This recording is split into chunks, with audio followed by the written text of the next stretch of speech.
àwa tí a fẹ́ràn ètò yìí tá a máa ń bá wa share Ọlọ́run bá wa share oore fún kó wa la ilaha illallah.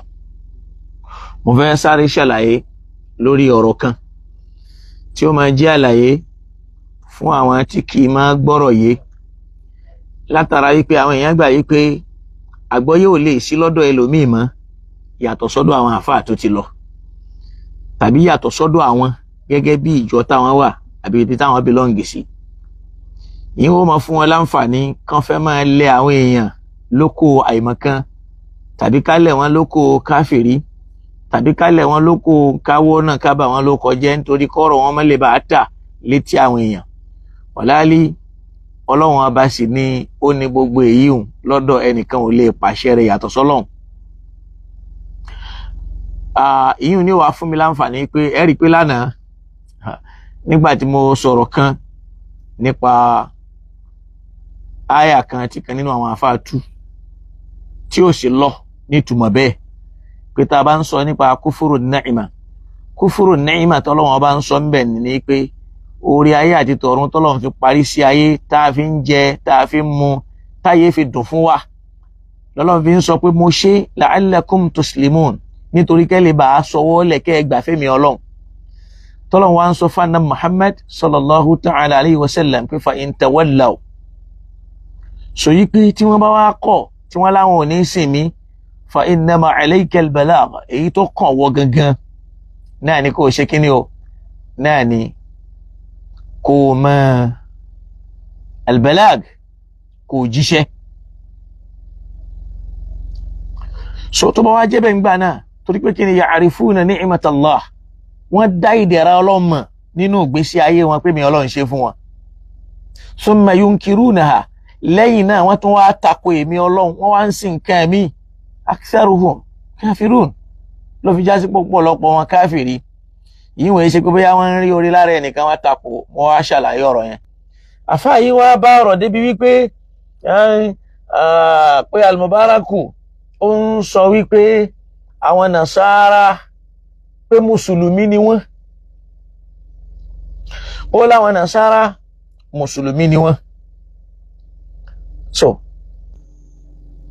in tí àfá ò gbọ́yé àfá wa lọ aláfà wa lọ lo àyà kan pé tọ́lọ́wọ́n kẹ́lẹ̀ máa yí pé níjọ́ mi ọ̀rọ̀ oníyé èèyàn kò sí ní gbẹ́lòmí yé wọ́n lọ́lọ́run sọ yí pé Ọlọ́run ní kúnú uden aw Nasara ta'tadu ẹ jẹ́ Yahudi tàbí kẹ́ ẹ jẹ́ Nasara kẹ́ ẹ lè wà lójú ọ̀nà.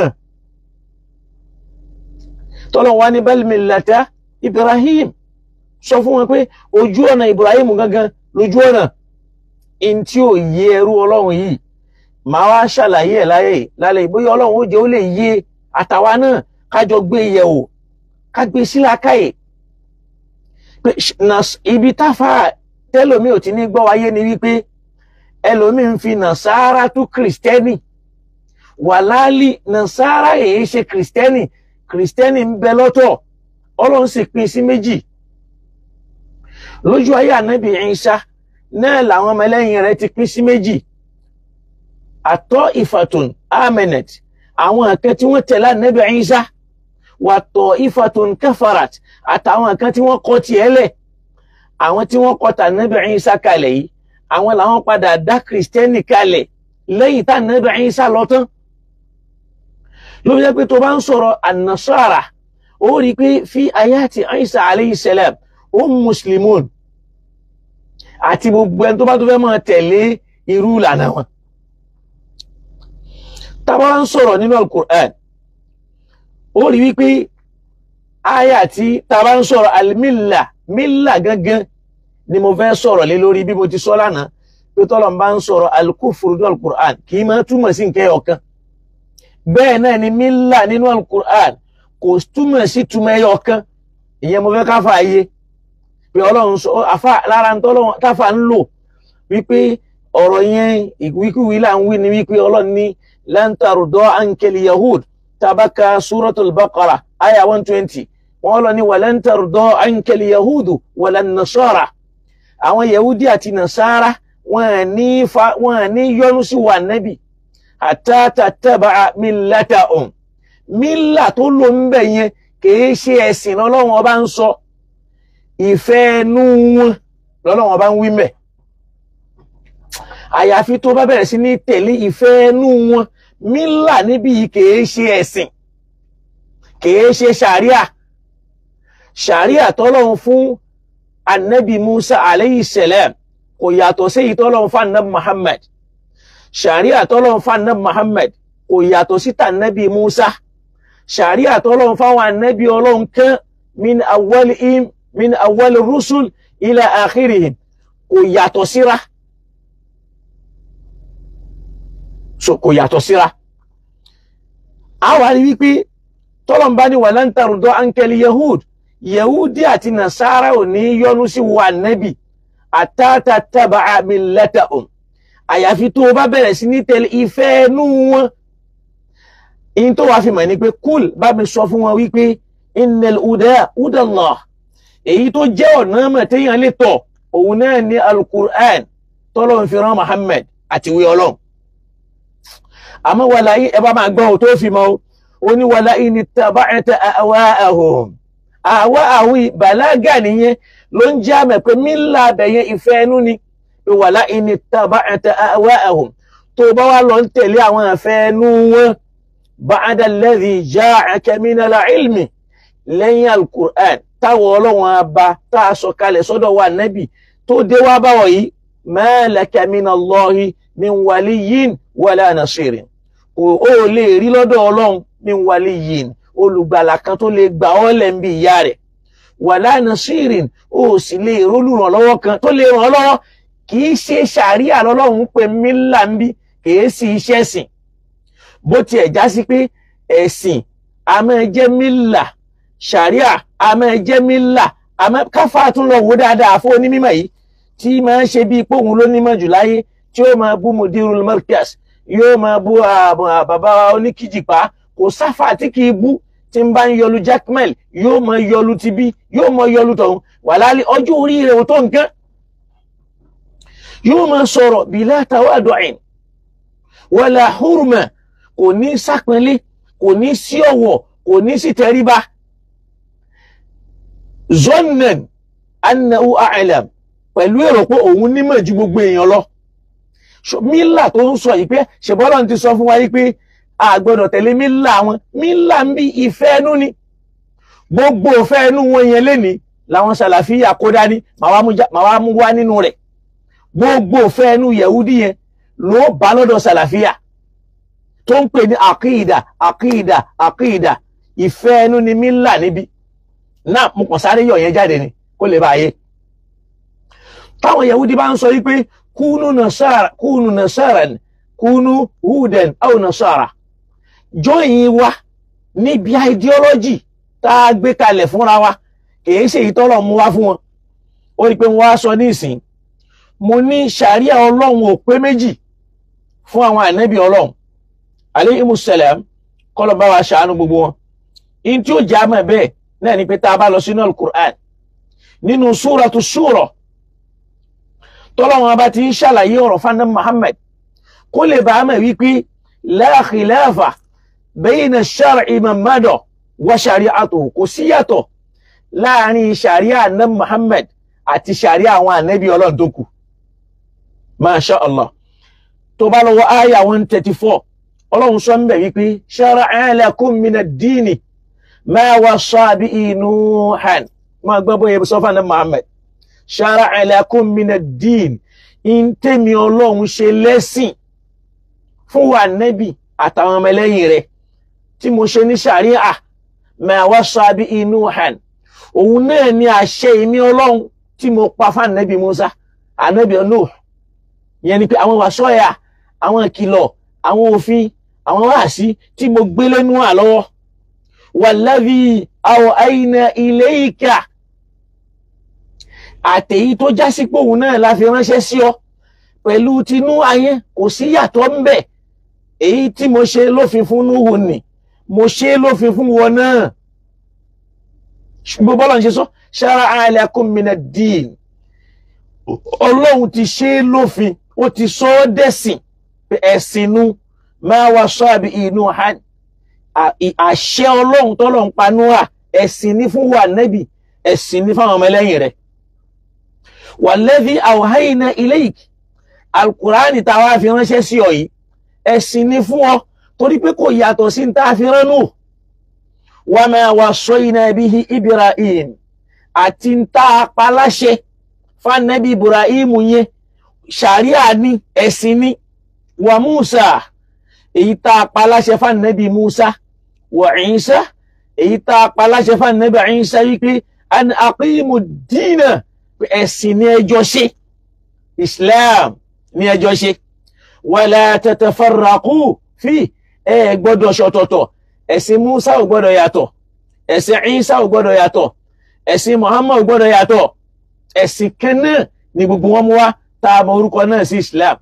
Ìyẹn Al-Qur'ani fi ń sọ fún wa pé inna ad-dina 'inda Allahi al-Islam, ẹ̀sìn tó wá látọ̀dọ̀ Ọlọ́run Islam ni, torí òun náà lẹ̀sìn àwọn ànábì Ọlọ́run min awwalihim ila akhirihim, níbi tí wọ́n ti bẹ̀rẹ̀ débi tí wọ́n parí sí.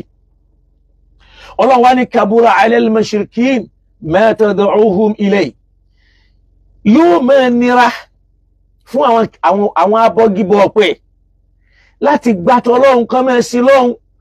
In tó ń pè wọ́n sí yẹn yóò ní wọn lára, kò ní rọ̀ wọ́n lọ́rùn láti ṣe. Ọlọ́run wá sọ ìdí tí ò fi ní rọ̀ wọ́n lọ́rùn. Ọlọ́run wá ní tó fà á ni pé Allahu yashtabi ilayhi man yasha, Ọlọ́run fúnra rẹ̀ ní máa fa ẹni tó bá òun sínú Islam. Wa ya'dhi ilayhi man yunib, a sì máa fi ẹni tó bá òun mọ̀nà. Pé Islam yẹn ni ó máa ṣe, ló fi jásí pé Islam yẹn ṣẹ̀sìn tí ń wá èrò tàbí tí ó máa wá ẹmọ gbọ́dọ̀, àti torí túláàsì táwa ń ṣe lónìí ló jẹ́ kí pàǹtí pọ̀, ló fi máa rẹ́ni tí ò sí Islam lára ẹ̀, tóun ló máa fi Islam ṣe wá àṣfàrí pé òun ò tiẹ̀ ṣe Islam mọ́. Bí irú ìmáàmù kan tó lóun fẹ́ mẹ́ṣáṣí òun wá pásítọ̀ kan tó lè gbà á, Islam yẹn ò sí ń bẹ̀ tẹ́lẹ̀tẹ́lẹ̀ ní. Islam ó ṣe wà lára èèyàn tí wọ́n máa sọrú rẹ̀ jáde lẹ́nu. Àyín ìwé ṣọ̀rọ̀ kọ́lọ̀ máa fún gbogbo wa ní ìdáyà kó má jà sọnù.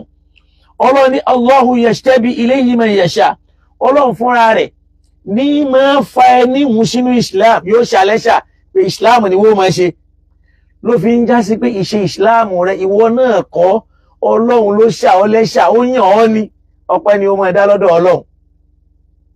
Wa ya'di ilayhi man yunib, òun ní máa fi ẹni tó bá òun mọ̀nà síbẹ̀ pé Islam ni ó máa ṣe. Islam ni agbára rẹ̀ kọ́, kódà agbára Ànábì ò ká fún ẹnìkan láti ṣe Islam. Tágbára rẹ̀ bá ká ni ẹnìkan ò ní ya kèfèrí nínú rẹ̀. Àwọn tí wọ́n tó Ànábì àmọ́ tó ṣẹlẹ̀ ṣe èyí tó jẹ́ ń kú ẹ̀, tá Ànábì ṣe wàhálà lórí kó lè gba Islam, tọ́lọ́wọ́n bá ń sọ fún Ànábì Muhammad alayhi salatu wassalam wípé innaka la tahdi man ahbabta, ó lè fi ọ̀nà mẹ́ni tó bá wọ̀n ọ́, walakinna Allaha yahdi man yasha, Ọlọ́run ọba ló lè fọ̀nà mẹ́ni òun, kódà Ànábì ò lè fọ̀nà mẹ́yàn, Ọlọ́run ni máa fọ̀nà mọ́yàn. Gbogbo wa tá máa ń pariwo ó lè, tó bá yẹ pé àwọn Ànábì Ọlọ́run lè fọ̀nà mọ́yàn ni, ó yẹ ká Ànábì Nuh kó lè fi ọ̀nà mọ́mọ́ rẹ̀. Tó bá yẹ pé àwọn Ànábì Ọlọ́run lè fọ̀nà mọ́yàn ni, ìyàwó Nuh kò yẹ kó bódò lọ kó ya káfìrí. Tó bá yẹ pé àwọn Ànábì Ọlọ́run bá lè fọ̀nà mọ́yàn ni, kò yẹ kí Lútù kíyàwó ẹ̀ kó parẹ́. Ló fi jásí pé Allahu yashtabi ilayhi man yasha, Ọlọ́run ní máa ṣe ẹni tó bá wọn lẹ́ṣà láti ṣe Islam. Wa ya'di ilayhi man yunib, òun ní máa fẹ́ ni ó bá wọn mọ̀nà síbẹ̀ pé Islam ni wọ́n máa ṣe. Ló fi jásí pé ó máa dúpẹ́ tiẹ̀ lọ́dọ̀ Ọlọ́run pé alhamdulillahi alladhi adana hadha, ọpẹ́ ni fọ́lọ́run ọba tó fi wá mọ̀nà sórí ojú ọ̀nà yìí.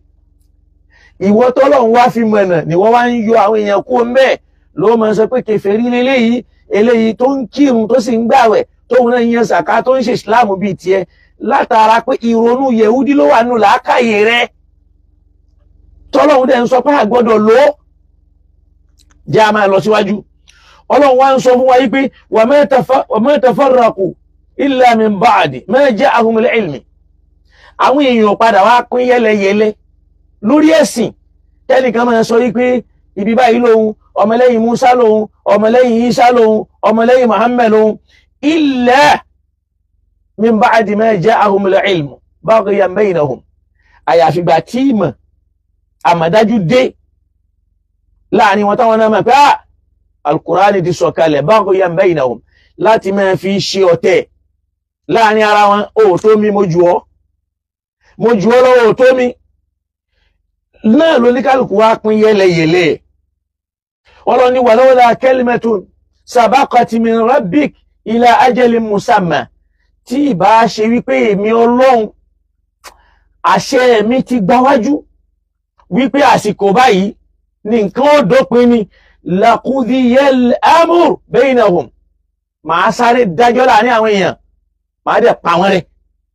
Laqudiya baynahum, tí báyìí pé mo ti dájọ́ pé mo ti fàsìkò sí ó sì lọ́jọ́ èmi Ọlọ́run ìbá sáré dájọ́ láàrin àwọn èèyàn kí kó wá mọ́mọ́ náà kó sì mọ́mọ́ àlìjẹ́nà. ẹni tí ń pínwé náà yẹn kó yá mọ́bi tó kángun sí, ẹni tí ń pínwé àlìjẹ́nà kó mọ́bi tó kángun sí. tí ìbá ṣe pé mi Ọlọ́run sabaqati kalimatu min rabbik, gba èmi Ọlọ́run ti ṣàdéhùn pé mo ti fàsìkò sí ni bá sáré yẹjú ẹ̀ láti sìn lọ. Ọlọ́run wá ní wa innal ladhina urithul kitaba min ba'dihim, ṣe wá ara wọn tí wọ́n wá jogún tírà lẹ́yìn àwọn ànábì Ọlọ́run tí wọ́n lọ ní la fi shakkin minhu muribin, àwọn ni wọ́n dẹni tó wà nínú iyèméjì, tí wọ́n ń ṣe iyèméjì, tí wọ́n ń da ẹ̀sìn rú, tí wọ́n ń da ayé rú, tí wọ́n ń dojú òpó rú. ńgbà náà Muhammad wà láyé kò dàrú, ńgbà Isa wà láyé kò dàrú, ńgbà Musa wà láyé kò dàrú. nígbà tí wọ́n lọ táwọn ànábì Ọlọ́run tá a sọ pé shara'a lakum minad-din tá a kàálẹ̀ yìí tí wọ́n lọ tán, làwọn tí wọ́n jásí pé ní urithul kitab tí wọ́n jogún ìwé yẹn tá a lè pè lónímọ̀ ń pẹ̀, ló wá ń di wípé min ba'dihim lẹ́yìn táwọn ànábì wọn yẹn lọ fi shakkin minhu náà wá bẹ̀rẹ̀ sí ní ṣe iyèméjì sáwọn ìwé tá a jogún fún wọn muribin tí wọ́n ń dàrú. Ọlọ́run wá ń sọ fún ànábì pé falidhalika, nítorí bẹ́ẹ̀ fad'u, Ọlọ́run ọba rẹ ni ó máa pè, kó o sì máa pè àwọn èèyàn sí t'Ọlọ́run ọba náà, wastaqim, kó o sì dúró déédéé má yẹ̀, kama umirt, gẹ́gẹ́ bí Ọlọ́run ọba rẹ ti pa wá láṣẹ. Wala tattabi' ahwa'ahum, má tẹ̀lé fẹ́ ẹnu wọn o. ṣàrí àkọlọ́ Ọlọ́run ní kó má tẹ̀lé ìfẹ́ ẹnu àwọn Yahudi àtàwọn Nasara yẹn, torí pé Ọlọ́run ti ṣàlàyé fún wa wípé yu'arrifuna al-kalima an mawadi'ihi, wọ́n ti yí àwọn ọ̀rọ̀ Ọlọ́run ọba kan padà kúrò láàyè ẹ̀, wọ́n fi mí síbẹ̀.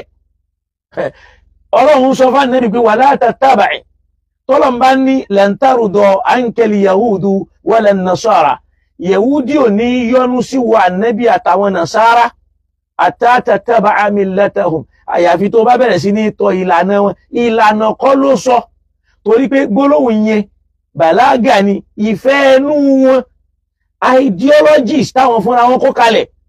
bọ́n ṣe gbé àwọn ideology kan náà wọnú Islam fún wa lónìí táwa náà gbà á, táwa ń sọ wọ́n dẹ̀sìn, táwa sọ wọ́n di sharia.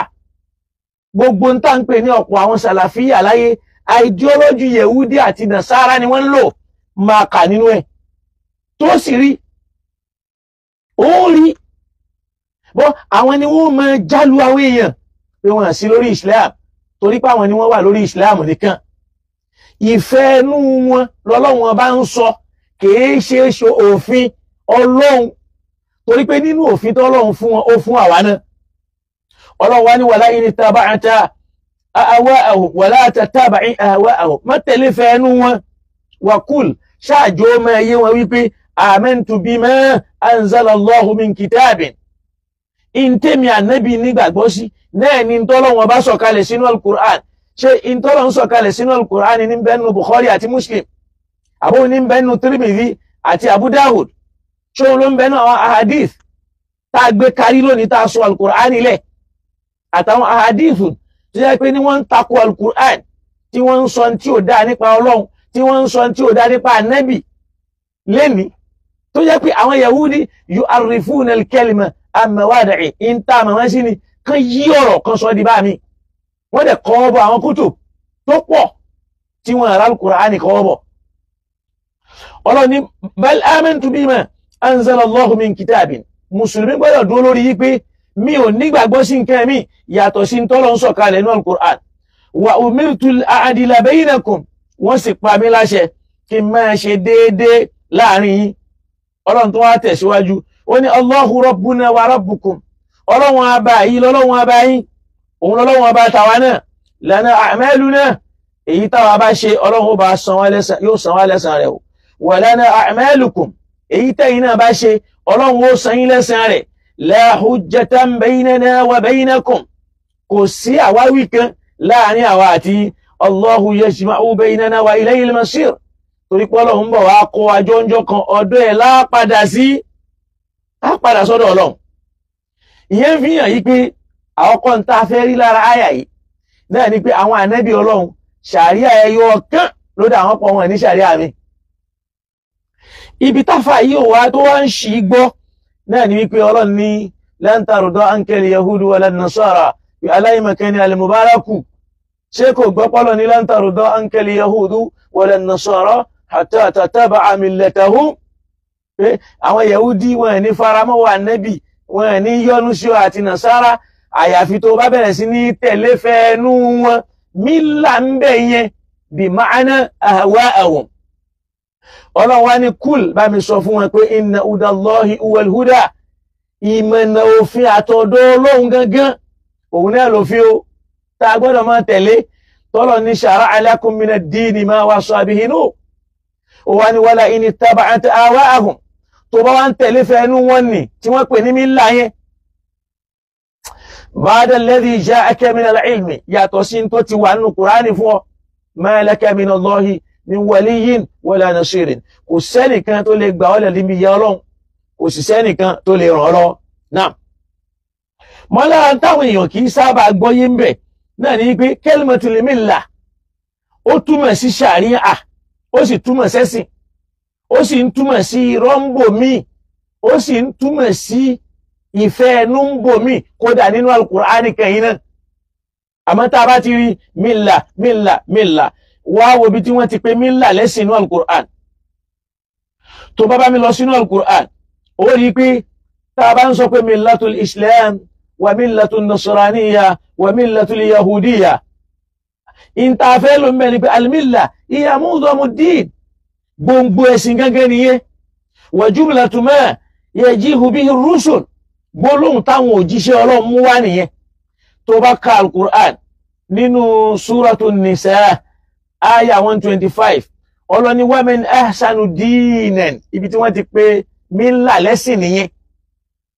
Wa man ahsanu dinan, talẹ̀ nìkan tó fi ń ṣẹ̀sìn dáadáa tó, ẹnìkan tó jásí pé ní aslama wajhahu lillah, ó mọ̀ọ́mọ̀ sọ́kàn rẹ̀ àti gbogbo ayé rẹ̀ lẹ̀ fún Ọlọ́run. Wa huwa muhsin, ó sì ń ṣe dáadáa pẹ̀lú ẹ̀. Wattaba'a millata Ibrahima, ó wá ń tẹ̀lé ìlànà ẹ̀sìn ànábì Ibrahim, ó ń tẹ̀lé sí Ibrahim hanifan, lẹ́ni tó mọ pọnran gandan. Wattakhadha Allahu Ibrahima khalila, torí pé Ọlọ́run fúnra ẹ̀ ló máa nábì Ibrahim ní ààyò rẹ̀. Lẹ́yìn Ibrahim Ọlọ́run ò tún pẹ́ nìkan láàyò mọ́. Gbogbo Ọlọ́run pé ànábì lọ́rẹ́ rẹ̀, Ọlọ́run ò pé lọ́rẹ́ ààrẹ. Akànfin ròyìn ànábì bẹ́ẹ̀ ni, ẹnìkan tó pè ní khalila náà lànábì Ibrahim alayhi salam. Ó rí pé níbí nísìnyí kalimatul millah bí ma'ana ad-dini wa shari'a, pẹ̀lú ìtumọ̀ yí pé ẹ̀sìn. Àmọ́ ń bi lan tarda anka al-yahudu wala an-nasara hatta tattabi'a millatahum, ìyíwèé ṣe túmọ̀ ẹ̀sìn, ìfẹ́ ẹnu ní túmọ̀ èyí. Ṣẹlẹ̀ ń rò pé gbogbo ìmọ̀ ti parí sọ́dọ̀ yín, lẹ́yìn ọ̀dọ̀ yín kò sí mọ̀ lọ́dọ̀ ẹnìkan. Tẹ́ẹ̀mọ̀ jálu àwọn èèyàn látara ń táwọn àfáà bá ti sọ sínú tírà, ẹnìkan ò gbọ́dọ̀ kọ́ ọ̀bọ̀, wọ́n ti parí ẹ̀. Ayé ilé yìí ló pe mílà lẹ́sìn. Wa man ahsanu dinan, talẹ̀ nìkan tó fi dáa jù níbi ẹ̀sìn ṣíṣe. Mimman aslama, tó tẹ nìkan tó pé ní aslama wajhahu lillah, ó sọra rẹ̀ lẹ̀ fún Ọlọ́run bá Nabi Ibrahim ti sọra rẹ̀ lẹ̀. Wa huwa muhsin, tẹ́niyẹn wá ń ṣe dáadáa. Muhsinu ila Allah, ó ń ṣe dáadáa sọ́lọ́run. Wa muhsinu ila al-khalqi, ó ń ṣe dáadáa sáwọn ènìyàn. Wattaba'a millata Ibrahima, ó wá ń kéèkì ti Ibrahim ò lè ṣe fẹ́ ẹnu, torí pé ìbẹ̀rẹ̀ ti kọ́kọ́ pé ní man ahsana dinan, bàlágà yẹn ti jámẹ̀ wípé o mílà ń bẹ̀ yẹn ẹ̀sìn lọ́lọ́run ń sọ pé wattaba'a millata Ibrahima hanifa tó ń tẹ̀lé ẹ̀sìn tá nábì Ibrahim náà sìn wattakhadha Allahu hanifan lẹ́sìn tó mọ́ pọnran gandan tí ò lábùlá wọn yé láǹkan mọ́ wọn yé bọ́gí bọ̀ pẹ́nu ẹ̀ wọn yé fi dúdú kún wattakhadha Allahu Ibrahima khalila ọlọ́wọ́n bá mú Ibrahim ní ayọ̀ rẹ̀.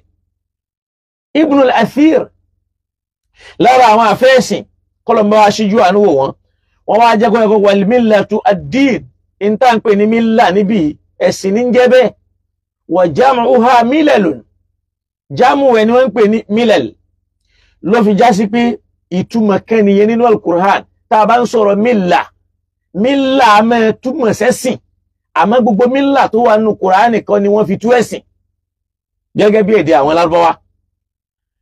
Nínú ìtumọ̀ ẹlẹ́ẹ̀kejì tí mílà túmọ̀ mú wá nínú al-Qur'an òun náà ni as-sunnatu wat-tariqa, súnnà ojú ọ̀nà àṣà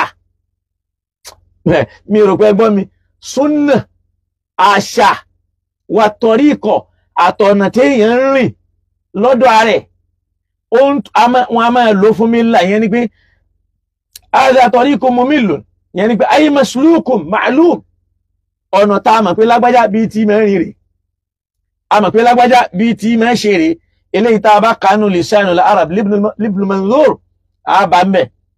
Wa min hadha qawluhu ta'ala ọlọ́run tún múrù yẹn náà wá nú al-Qur'an báwo ló ti mú wá nínú suratul Baqara aya 130 ó ní wa man yarghab an millati Ibrahima illa man safiya nafsa.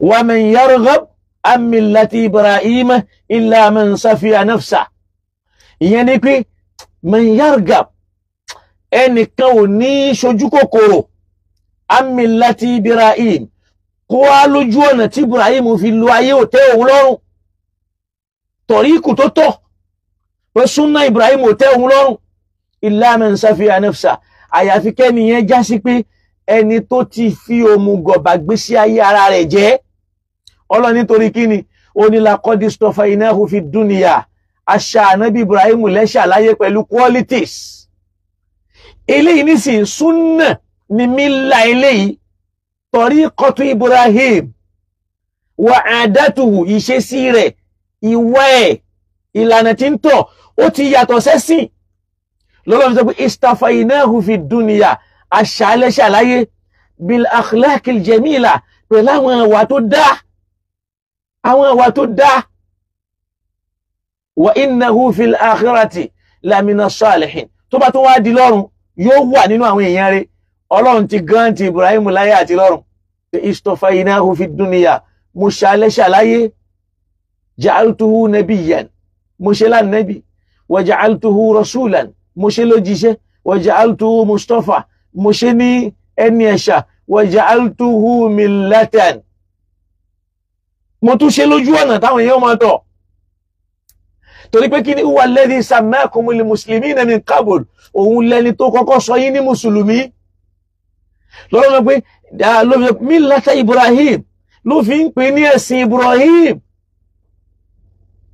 mílà máa tú sẹ́sìn mílà máa tú sí ìwà mílà máa tú sí àṣà mílà máa tú síṣe lọ́lọ́run fi ní man yarghab an millati Ibrahim ẹnìkan ò ní ṣojú kòkòrò kó ní ṣe sí tí Ibrahim bá nàbí Ibrahim ti lo ayé rẹ̀ kó ní kò mú òun kò sí tó ń fẹ́ fi ṣe illa man safiya nafsahu àyàfi kó jásí pẹ́ni náà ti fi òmùgọ̀ payé ara rẹ̀ torí pé kí ni laqad istafaynahu fi dunya ẹni tá a ṣàlẹ́ṣà láyé wa innahu fil akhirati lamina salihin tó bá di lọ́run yóò wà ní àwọn èèyàn rẹ̀ ẹni tí ò tí ì fẹ́yàwó tó ń tọrọ irú ọmọ tó fẹ́ bí kalẹ̀ kó gbọ́dọ̀ jọ ọmọ rẹ̀ ẹni tí ò tí ì ní ọmọ láyé tó ti ń tọrọ irú àwọn ọmọ tó fẹ́ bí pé kán yáre Ibrahim alayhi salam àwọn eléyìí wọ́n fi ayé wọn lẹ̀ fọ́lọ́run so ìyẹn lọ bẹ́ẹ̀ ó rí pé qala Ibn Kathir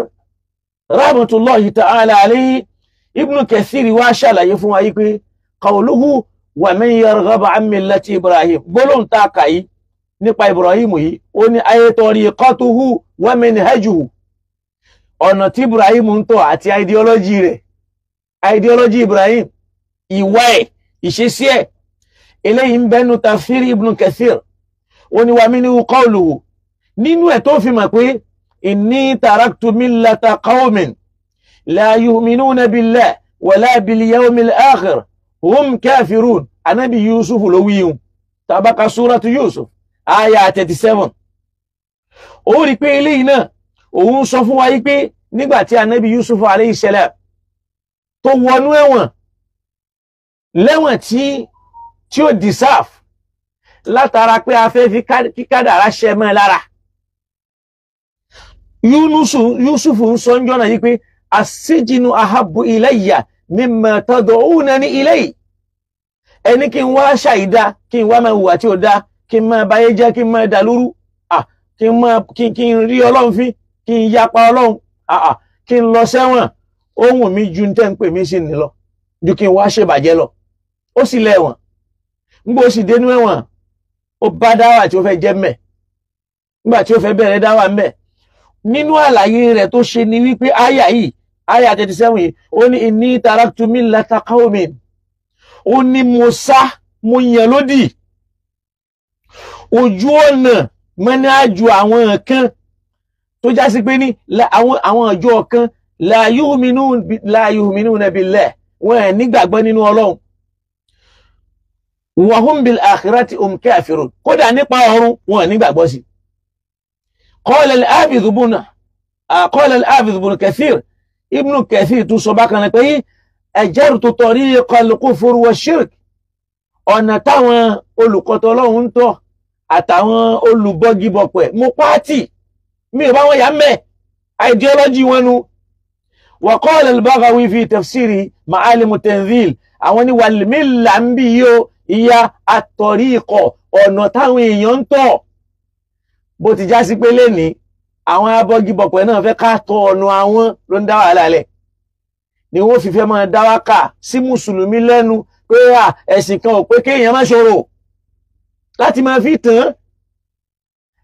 ìyẹn fi hàn yí pé lára àwọn methodology táwọn èèyàn máa ń lò láti fi gba làákàyè ẹ̀dá ni. torí pé wá ń kírun nísìn, ṣé yẹn ló ní o má bọ́fá, ṣé yẹn ní wà ní kó o má borò, wọ́n máa ti sínú làákàyè yẹn tó bá gbé wàhálà dénú. so àti rí mílà kan tó ń jẹ́ ẹ̀sìn, àti rí mílà kan tó jẹ́ ìlànà tá a lè sọ pé wéèsì tí lágbájá ń tọ̀.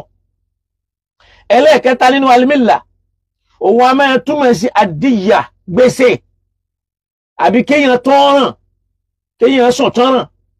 òun a túmọ̀, kódà nínú alukur'ani ó wà bẹ́ẹ̀, ó wà nínú alukur'ani bẹ́ẹ̀ tó fi já sí pé fàfi hadithi Umar, nínú hadithi Umar tọ́lọ ní laysa ala arabiyyin milalun ولسنا بنازعين من يد رجل شيئا أسلم عليه ولكننا نقومهم الملة على آبائهم خمزا من الإبل. so wọ́n sọ̀rọ̀ díyà ń bẹ̀ yẹn, ìtanràn, bóyá yẹn jẹ gbèsè kó dá gbèsè padà, wọn a máa lo mílà fún. tó bá lọ katira tá ń pè ní an-nihaya fi garib al-hadith wal-athar, kọ́lọ̀ kó ṣàánú wa ń bẹ̀. àmọ́ Al-Qur'ani lò fáwọn bí, ó tún lo alimílà alẹ́lẹ́ àkì, ó lò fún òtítọ́. gbọ́n ni wa man yarghabu an millati Ibrahim illa man safiha nafsahu, torí pé kí ni orí òtítọ́ ní Ibrahim wà.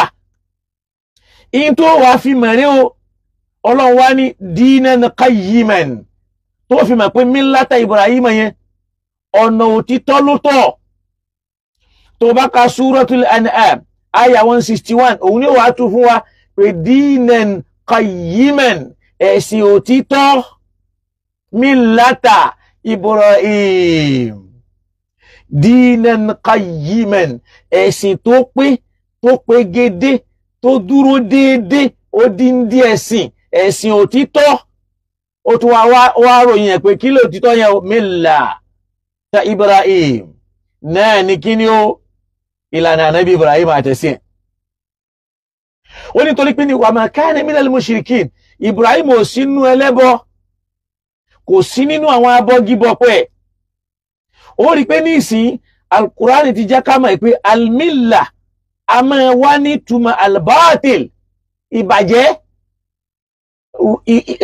ìfẹ́ inú ìbàjẹ́ ní jẹ́ bẹ́ẹ̀ lọ́lọ́run fi wá ń sọ nínú Suratul Baqara aya 120 táfà yìí máa ń sábà kóòtì pé lan tarda anka al-yahudu wala an-nasara hatta tattabi'a millatahum yehudi àti nasara ò ní yọ́nú sí wa Ànábì àfi tó bá tẹ̀lé fẹ́ inú wọn tó bá tẹ̀lé àwọn ọ̀rọ̀ tí wọ́n rọ lẹ́yìn tó yẹ pé ní badalu wa ghayyaru kitaballah wa katabu kutuban wọ́n yí àwọn ọ̀rọ̀ Ọlọ́run padà wọ́n wá fọwọ́ ara wọn kọ ìwé wa yaquluna hadha min indillah wọ́n wá ń sọ pé eléyìí ọ̀dọ̀ Ọlọ́run ló ti wá liyashtaru bihi thamanan qalila láti tà lówó tí ò tó nǹkan Ọlọ́run wá yanjú ọ̀rọ̀ wọn náà Al-Qur'an pé fawailul lahum wọ́n ègbé nínú ìyàwó máa bá wọn mimma katabati aydihim látara tí wọ́n fọwọ́ kọ wa wailul lahum mimma kasabati aydihim wa wailul lahum mimma yaktubun aw wa wailul lahum mimma kasabati aydihim wa wailul lahum mimma yaksibun gbogbo tí wọ́n ṣe yẹn ni wọ́n rí Ọlọ́run lórí ẹ̀ pé wọ́n yí ẹ̀sìn Ọlọ́run padà ìfẹ́ inú yẹn ni wọ́n ń pe Ànábì sí lọ́lọ́run kọ́ fún Ànábì kìí ṣe òfin Ọlọ́run tó pa wá pọ̀ ìyẹn láyé ilé tó ń fi hàn pé ìwọ tó ń takò àwọn èèyàn yìí náà ó gbọ́ túmọ̀ àyà iye ó gbọ́ yé náà ó wà rí wípé nínú Al-Qur'ani bákan náà ó rí pé àwọn al-Yahud Ọlọ́run bá ń sọ̀rọ̀ wọn bẹ̀ ó ní innahum in yazharu alaykum yarjumukum aw yu'idukum fi millatihim wa lan tuflihu idhan abada Ọlọ́run ní innahum nígbà ọ̀rọ̀ àwọn ashabul kahf lọ́lọ́run bá ń sọ mẹ́ nígbà táwọn ashabul kahf tọ́lọ́run bá ta wọ́n jí tí wọ́n fẹ́ wọnú ìlú lọ tí wọ́n wá tẹ́lìkan wá ń ṣe wá sí fún wọn pé innahum in yazharu alaykum ṣẹ́ra àwọn aráàlú ni ó in yazharu alaykum tí wọ́n bá fojú gan ni yín yarjumukum wọ́n lẹ́yìn ló kọ̀pa aw tàbí yu'idukum fi millatihim kí wọ́n dá yín padà sórí ìfẹ́ ẹnu wọn ó ní walan tuflihu idhan abada tán bá dá yín padà sórí ìlànà wọn tó jẹ́ mẹ́ni ájú wọn yẹn o tún jèrè láyé mọ́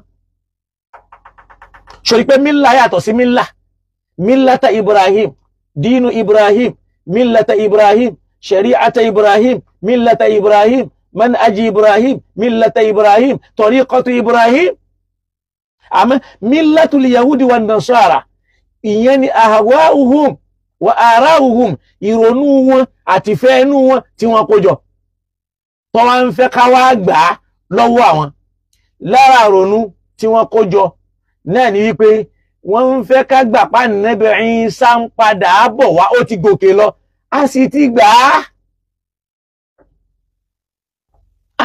á lára ìrònú wọn tí wọ́n ń fẹ́ ká gbà lọ́wọ́ àwọn náà ni wípé bí èèyàn bá ṣàgbèrè wọ́n lẹ̀ lóko pa ni tọ́lọ́run sì sọ fún wa nínú Al-Qur'an wípé az-zaniyatu wa-zani fajlidu kulla wahidin minhuma ní atajalda ẹ̀nà wọn lẹ́gba sàlàfíà ní ká máa lẹ̀ wọ́n lóko ni ideology yahudi tọ́lọ́run bá ń sọ fún Ànábì nìyẹn pé lan tarda anka al-yahudu wala àwọn àrònú wọn tí wọ́n gbé wọnú ẹ̀sìn tí ìṣepọ̀ ohun lára àrònú wọn tí wọ́n gbé wọnú ẹ̀sìn náà ní kóbìnrin ó bojú ṣe bá gbà lọ́wọ́ wọn tí ilẹ̀ ọ̀la ò fi mọ́ a lè rí àyà kan tó ní kéèyàn bojú ní Al-Qur'ani wa yìí torí pé nínú ṣàríà àwọn Yahudi tó jẹ́ fẹ́nu wọn ni pé idha kharajatil mar'a wa kashafat wajhaha qad kharajat minal Yahudi àwọn olè ìjọ tí obìnrin Yahudi tó bá fi lè bọ́ta tó ká ojú tí ò bójúmọ́ kìí ṣe Yahudi mọ́ nínú òfin Yahudi dọ̀la gbogbo obìnrin tó bá jẹ́ Yahudi láyé ẹlẹ́yà ló gbọ́dọ̀ jẹ́ nínú ọ̀dọ́ tí wọ́n nínú òfin ìrònú Yahudi ni pé idha kashafatil mar'atu wajhaha níjọ́ tóbìnrin bá ti ká ojú tóbìnrin yẹn jóbìnrin Yahudi kìí ṣe Yahudi mọ́ ó ti jáde kó nú àwọn ideology yìí náà á ti gbà á. Ìmọ̀ yẹn pọ̀ púpọ̀ kò kéré alákùnlé fani lọ́ba ni ó jẹ́. Ó tó wá ní ìyànràn gan wípé àṣẹ ìhùwà Ádámù ló kọ́ wa ní kéwù. Ẹ̀yẹ yan wá pàrọ́mù náà bà ní Ádámù. Alágége máa kú iṣẹ́ tẹ̀sán mi máa jọ lẹ́nu. Lábẹ́ tó sọ mí mọ́ di ẹ̀kọ́ àgbàkọ́rọ̀. Alágége máa kú iṣẹ́ tẹ̀sán mi máa jọ lẹ́nu. Iṣẹ́ mi ṣe ìkùnà Ádámù wúlò fún ẹ̀dá aráyé. Wọ́n tàn mọ́ lẹ́sẹ̀ẹ́sì pẹ̀lú ìmọ̀ tó bá fún wọn fààyè ayé.